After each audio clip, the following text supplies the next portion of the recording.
Let's step into a time machine and travel back hundreds of years. Which country or kingdom do you think was the most advanced? Now, you might think the nations of Europe, but the real answer is ancient China. Long before the world knew modern medicine, the Chinese had already discovered a way to fight smallpox. They had advanced irrigation system, earthquake detectors, and even astronomical water clocks.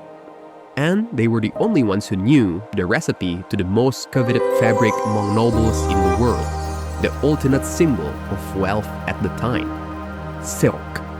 It was worth thousands of gold coins and made China unbelievably rich. That's why its production was guarded as a state secret, and anyone caught leaking it could be punished with death. But gold was not the only thing that made China powerful. The empire commanded millions of strong soldiers, and they had already adopted gunpowder and invented early firearms at a time when Europe was still relying on bows and arrows. Their ships were several times larger than European vessels, and even equipped with magnetic compasses. Crazy, right? Wealthy, advanced, and mighty, Chinese ships could have easily sailed across oceans, planted their imperial banners on foreign lands, and colonized the world. But they didn't. History tells us nothing of China conquering distant continents. Instead, it was Europe that spread across the globe with their smaller ships. But why? Why didn't ancient China conquer and rule the world?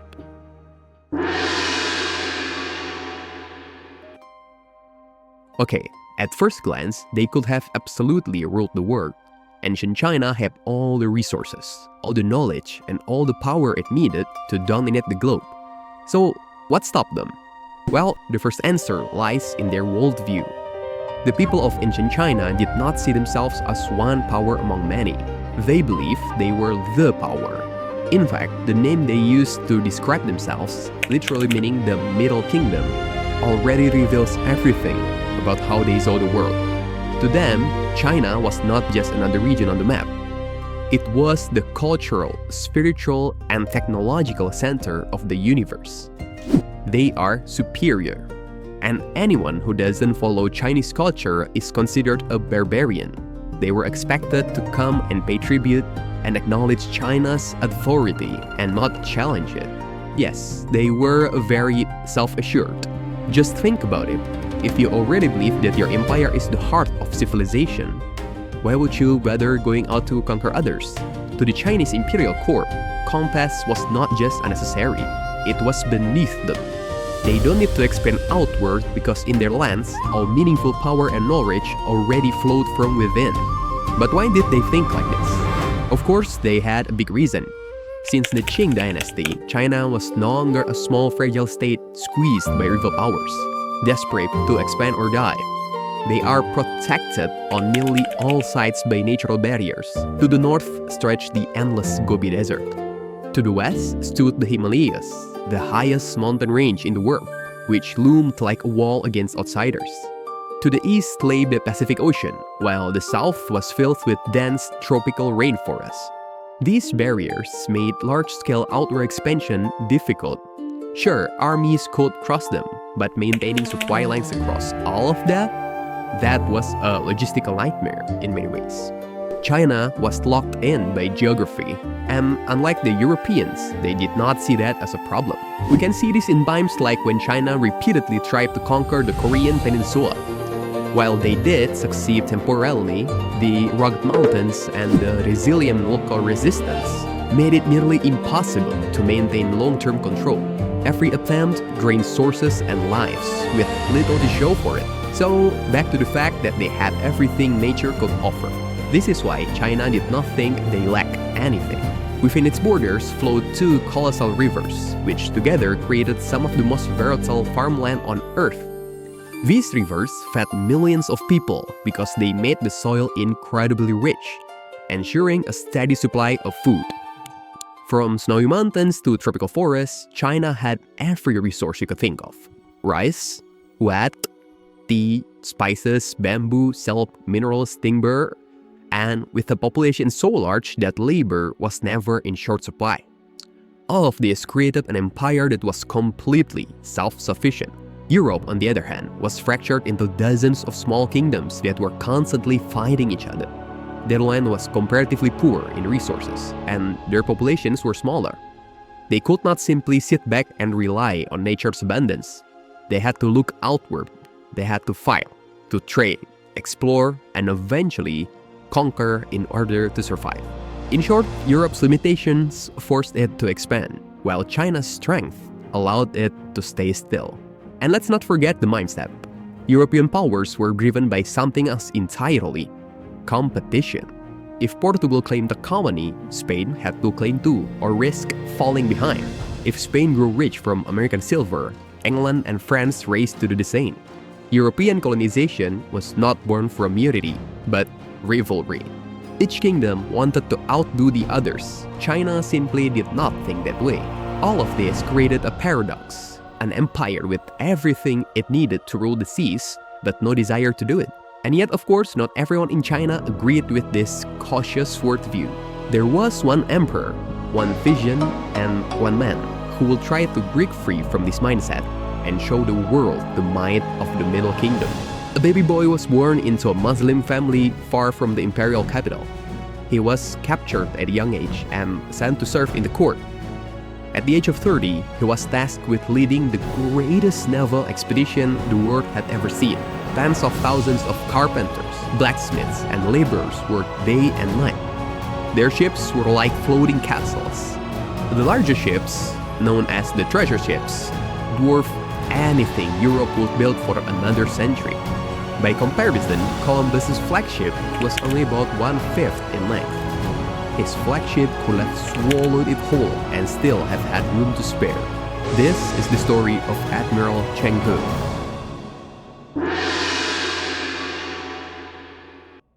Our first destination was Southeast Asia, where China already had long-standing trade ties. The fleet sailed to Champa, Siam, and the Malay Peninsula. At each stop, Cheng He's soldiers marched into royal courts bearing silk, porcelain, and tea. In return, the local rulers offered gifts of their own: precious woods, spices, gemstones, and pledged loyalty to the Chinese throne. Some even sent their sons as envoys to travel back to China, a sign of respect and recognition. The second and third voyages carried him across the Bay of Bengal to India. The docks were filled with the smell of pepper, cinnamon, and cardamom. But the voyages were not always peaceful. In Sri Lanka, Cheng He clashed with a local king who resisted Chinese influence. The fleet responded with overwhelming force, capturing the king and bringing him back to China in chains. This was the dark side of the mission: diplomacy backed by power. The message was clear: respect the emperor or face the mind of his soldiers. From the fourth voyage onward, all the way to the seventh, the fleet kept sailing farther across the seas, reaching the Middle East and even East Africa. One of the most memorable gifts came from the ruler of Malindi, a giraffe, brought aboard in East Africa and transported all the way back to China. The emperor was astonished. To him, the giraffe resembled the mythical creature, symbolizing peace and prosperity. Over the course of about 30 years, Cheng He led 6 voyages. They brought back treasures, animals, and knowledge. But perhaps most importantly, they got recognition. Dozens of rulers sent envoys to China, acknowledging the supremacy of the Middle Kingdom. And still, Cheng He's mission was never about colonization. He did not leave behind garrisons or governors or take natural resources from other countries to lands. His fleets came, dazzled, and negotiated tributes, and left. To the Chinese court, this was considered a victory. But another adversary had appeared before Cheng He even came back from his 6 voyages. Not from distant waters, but from within the land. In China, the emperor was facing a serious problem, one that would change everything.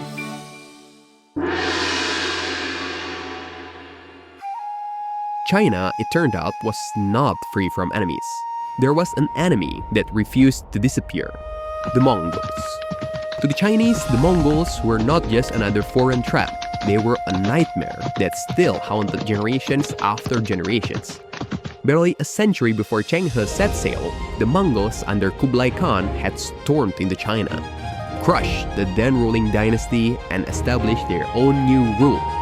For decades, China lived under foreign conquerors, and even after the Ming rose up and reclaimed the empire, the scar never healed. And the Mongols did not just vanish. They retreated to the north, regrouped, and returned again and again. Every emperor of the Ming lived with the constant fear of another Mongol invasion. When another Mongol attack struck, the government responded immediately, and the emperor himself, driven by his mission, rode into battle. The Chinese forces managed to push the Mongols back, but the emperor was not satisfied. Along with several military commanders, he chased one of the Mongol leaders on horseback. Unfortunately, he never caught him, and on the journey home, the emperor died. This is where China's great age of maritime exploration started reaching its end. The new emperor who took the throne had a very different view. He believed the voyages were nothing but a waste of the imperial treasury. He preferred to focus on defending the homeland and strengthening the military. And the money saved was used to build a legendary defensive wall that still stands today. Think of it like this. If you have a huge, luxurious house that once got robbed, instead of spending your time traveling far from home and risking another attack, you would rather stay put and guard your house from thieves. Even though the voyages were briefly allowed again under a few different emperors, the era of the admiral finally came to an end under a child emperor who was still heavily influenced by his advisors. And on the 7th voyage, Cheng He grew old. On his final expedition, somewhere in the vast Indian Ocean, he passed away. His body was buried at sea, and his massive fleet sailed home without him. And after that, everything changed. China began to shut itself off from the outside world.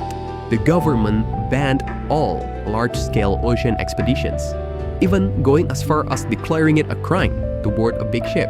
Foreign trade was restricted under extremely tight regulations. Coastal villages were forbidden from fishing in the open sea, and the massive ships that once crossed oceans were destroyed one by one. And as China turned inward, Europe began lowering the sail on its ships. 100 years before European powers even began sailing around the world, China had already set sail. Some historians even say that ancient China actually missed its chance to dominate the world because the great expeditions were shut down. And so, Europe entered its age of discovery about a century later. The Portuguese rounded Africa. The Spanish crossed the Atlantic. The Dutch, English, and French ships carved trade routes that spanned the globe.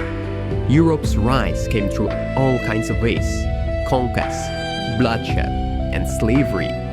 The tea that English nobles sipped in their drawing rooms came from India, cultivated by farmers under colonial rule. The sugar that sweetened that tea came from the Caribbean, where enslaved Africans toiled and died on brutal plantations. The spices that flavored European cuisine were ripped from Southeast Asia, often at the cost of entire villages being burned and populations being enslaved. Colonization reshaped entire societies, and the scars remain today. So yeah, perhaps ancient China could have conquered the world, and yet they did not. But let's take a look at the world now. Both the West and China are dominant economic forces, building electric cars, high-speed rail networks, and the semiconductor chips powering some of the most advanced devices on the planet. Now, is China entering the ring to fight and try to dominate? Or will it once again hold back from conquering the world?